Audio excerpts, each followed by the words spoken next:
हाय, मैं एडवोकेट सुरेश। इस वीडियो में जो हमारा मेन टॉपिक है वो ये है कि name change in Aadhaar card after marriage online, क्या ऑनलाइन पॉसिबल है भी या नहीं। तो जब भी कोई लड़की की शादी होती है तो उनका जो सरनेम है वो चेंज हो जाता है, और जनरली बहुत सारे केसेस में कई बार लड़की खुद चाहती है कि उसके हस्बैंड का सरनेम उसके नाम के साथ लग जाए, और कई बार जो उनकी इन लॉज की फैमिली है या हस्बैंड वो खुद चाहता है कि जो मेरा सरनेम है मेरी वाइफ के साथ लग जाए। तो कोई भी सीन है, अब उनको शादी के बाद अपना नेम चेंज करना है। एक तो केस होता है कि सिर्फ जो हस्बैंड का सरनेम है वही वाइफ के साथ लग जाए, first name as it is रख लेते हैं, सिर्फ सरनेम चेंज कर देते हैं।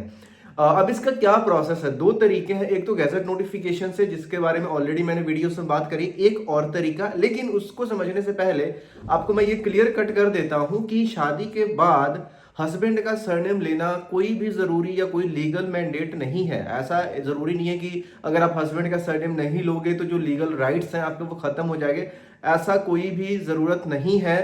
लेकिन फिर भी अगर आप अपनी मर्जी से अपने शौक से लिए लेना चाहते हो तो आपके पास दो ऑप्शंस हैं। पहला गैजेट नोटिफिकेशन, दूसरा अगर आप गैजेट नोटिफिकेशन नहीं बनवाना चाहते तो सेकंड, अगर आपके पास मैरिज सर्टिफिकेट है जो गवर्नमेंट से रजिस्टर्ड होता है, चाहे वो हिंदू मैरिज एक्ट के तहत रजिस्टर्ड है या स्पेशल मैरिज एक्ट के तहत रजिस्टर्ड है, वो सर्टिफिकेट अगर आपके पास है। हिंदू मैरिज एक्ट अगर आप दोनों हिंदू हो, लेकिन अगर हस्बैंड हिंदू है, वाइफ किसी और रिलीजन क्रिश्चियन मुस्लिम से है, तो वो जो मैरिज होती है स्पेशल मैरिज एक्ट के अंडर रजिस्टर होती है। दोनों में से कोई सा भी रजिस्ट्रेशन है और उस रजिस्ट्रेशन में आपके हस्बैंड का नेम में जो सरनेम लगा है वही सरनेम आपको अपने नाम में लेना है। फर्स्ट नेम आप चेंज नहीं कर रहे हो, सिर्फ सरनेम। तो उस केस में वो मैरिज सर्टिफिकेट से ही आपका आधार पैन में जो है सरनेम लग जाता है, इवन पासपोर्ट में भी लग जाता है। लेकिन अगर आपको सरनेम के साथ साथ फर्स्ट नेम भी चेंज करना है, उस केस में मैरिज सर्टिफिकेट नहीं चलता है। उस केस में आपको गैजेट नोटिफिकेशन ही बनवाना पड़ता है। और कई बार ये भी देखा जाता है कुछ डिपार्टमेंट में जहां पे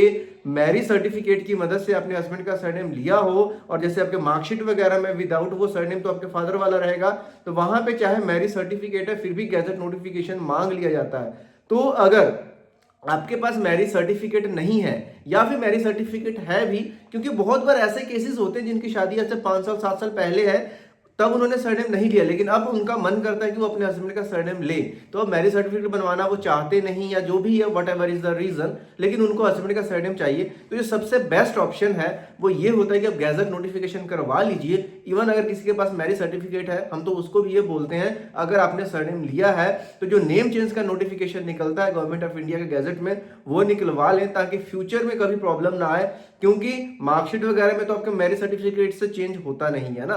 तो गैजेट नोटिफिकेशन का प्रोसेस क्या रहता है, गैजेट नोटिफिकेशन में आपके पास दो आईडीज चाहिए जो कि ऑब्वियसली आपके पहले से ही होंगे। Aadhaar card, PAN card, voter card, marksheet, passport, कुछ भी कोई सा भी दो आईडी प्रूफ है विदाउट सरनेम, क्योंकि अगर सरनेम लगा ही होता हस्बैंड का तो हम गैजेट ही क्यों बनवाते।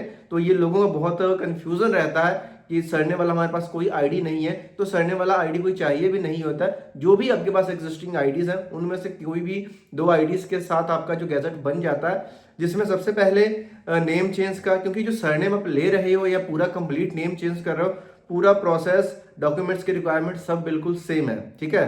अब इसमें पहले मेन मैटर फाइनल करोगे जिसमें आप ये बताओगे कि आपने अपना नाम चेंज करके ये से ये कर लिया।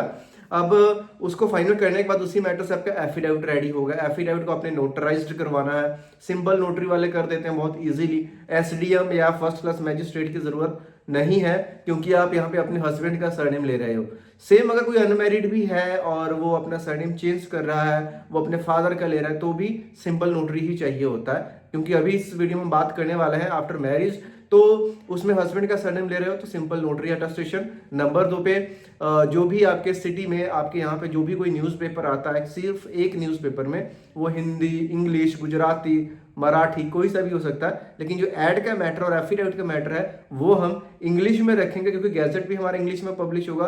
और इंग्लिश में क्या होता है कि जो नेम के स्पेलिंग वगैरह वो अच्छे से वेरीफाई हो जाते हैं, ठीक है। न्यूज़पेपर की ऐड में भी सिंपल सी 2 लाइन की ऐड आएगी, आई आपके हस्बैंड का नेम, आपका एड्रेस आएगा, फिर have changed my name to this, है ना, मतलब जो भी आप नया नेम ले रहे हो। और एफिडेविट का मैटर, जो न्यूज़पेपर का मैटर रहेगा ना, वो आपके पुराने नेम से स्टार्ट होगा। जितनी की फाइल भी बनेगी, जितनी भी फाइल बनेगी, वो सारी की सारी फाइल के ऊपर आपके पुराने नेम से ही साइन होना है। इस चीज़ को भी माइंड में बैठा करके चलिए। फिर न्यूज़पेपर में जब आप ऐड दे देते हो, फिर गैजेट की फाइल की ड्राफ्टिंग में क्या क्या होता है, रिक्वेस्ट लेटर, 2 विटनेसेस के साइन होने हैं, सीडी बनना है, सीडी सर्टिफिकेट बनेगा, फिर गवर्नमेंट फीस लगेगी, गवर्नमेंट फीस 1100 रुपये की कटेगी। और कई बार अब बहुत बार ऐसा होता है कि जो मैरिड लड़कियां हैं उनको अपने हस्बैंड का सरनेम तो लेना है, लेकिन वो साथ में बोलती हैं कि गैजेट में हमें अपने फादर का नेम भी लेकर के आना है। रीजन ये है, अब क्योंकि मार्कशीट में तो हस्बैंड का नेम नहीं आएगा, मार्कशीट में फादर नेम रहेगा, तभी तो ये पता चलेगा कि आप ही का मार्कशीट है। तो उस केस में कैसे मैटर बनता है, आई आपका नेम पहले आएगा डॉटर ऑफ, फिर आएगा वाइफ ऑफ, यानी कि आपके फादर का भी और आपके हस्बैंड का नेम भी आएगा, फिर ये मैटर पूरा बनेगा, प्रोसेस सेम रहेगा। उस केस में कुछ नहीं, बस जो गवर्नमेंट फीस है 250 रुपीज एड ऑन हो जाता है, टोटल बन जाता है 1350 रुपए। गवर्नमेंट फीस अगर आप दिल्ली के आसपास से फाइल को खुद से लेकर के जाकर जा रहे हो सबमिट करवाने, तो उस केस में क्या है कि आपने सिंपली काउंटर पे पेमेंट कटवानी होती है। और अगर आप फाइल को वाया कोरियर भेज रहे हो, स्पीड पोस्ट से भेज रहे हो, उस केस में जो फीस है ऑनलाइन पे हो जाती है। bharatkosh.gov.in की वेबसाइट पे जाकर के चालान जनरेट कीजिए, उस अमाउंट का पे कीजिए, रिसिप्ट आपको पीडीएफ मिलेगी, वो अपनी फाइल के साथ अटैच कीजिए, और जो दिल्ली में कंट्रोलर ऑफ पब्लिकेशन जो गैजेट डिपार्टमेंट का एड्रेस है वहां पे उसको वाया पोस्ट और स्पीड पोस्ट कर दीजिए।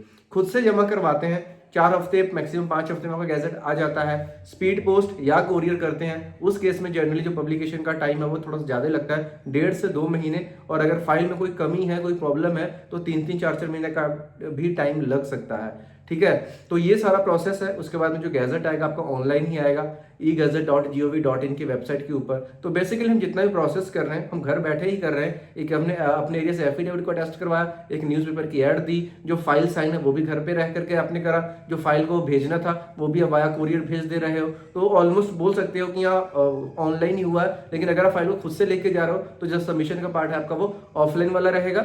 और गैजेट को डाउनलोड करके फिर उस गैजेट नोटिफिकेशन की मदद से आधार में चेंज करवा लीजिए, पैन में, voter card, driving licence, marksheet जो भी है सब में आपके हस्बैंड का जो सरनेम है वो लग जाएगा। सवाल अब नीचे ये आने वाले हैं कि सब चीजें तो ठीक है, ये गैजेट की फाइल हमें एक्सपर्ट की जरूरत है, तो जहां से भी आप देख रहे हो आप अपने लोकल किसी लॉयर से बात कर सकते हो जिनको गैजेट नोटिफिकेशन की फाइल बनाने आती है, आप उनसे काम करवाइए। बाकी स्टेप्स मैंने आपको बता दिए, ऑनलाइन भी किसी से करवा रहे हो तो जो बंदा ये सारे स्टेप्स को स्टेप बाय स्टेप फॉलो कर रहा है, क्योंकि पूरी की पूरी फाइल आप किसी के हाथों से साइन होना है, एफिडेविट आपके एरिया का, न्यूज़पेपर आपके एरिया का ही चाहिए होता है। उसके बाद में सबमिट भी जो होता है वो दिल्ली में होता है। ठीक है, तो कोई आपको ये बोल रहा है कि हम ऑनलाइन सबमिट करवा देते हैं या फिर हम ऑनलाइन सिग्नेचर कर देते हैं या फिर ऑनलाइन फाइल बन जाती है, आज तक ऐसा कोई सिस्टम बना ही नहीं है। सारा का सारा जो प्रोसेस है जैसे मैंने बताया वैसा ही होगा। तो जो 4500, 5,500, 6,500 बोलते हैं कि सिर्फ एक आईडी भेज दो या कुछ भी भेज दो, आपको गैजेट बना करके व्हाट्सएप पे भेज दें, तो आपको सावधान होने की जरूरत है। सारी की सारी फाइल पे आपके साइन होने हैं, फिजिकल फाइल बनती है, फिर उसको जमा करवाने के बाद गैजेट पब्लिश होता है, फिर उस गैजेट नोटिफिकेशन आप अपने आधार वगैरह में अपने हस्बैंड का सरनेम ले सकते हो। कहीं से भी कोई ऑप्शन ना मिले, वैसे ये वीडियो सिर्फ एजुकेशनल पर्पज की है, पर्पस के लिए है। तो लास्ट में अपॉइंटमेंट के थ्रू आप मेरे से भी फोन पे बात करके अगर कुछ पूछना चाहते हो, गाइडेंस लेना चाहते हो, डेफिनेटली ले सकते हो। तो मिलते हैं नेक्स्ट वीडियो में किसी और इन्फॉर्मेशनल वीडियो के साथ, तब तक के लिए bye bye, see you soon in the next video.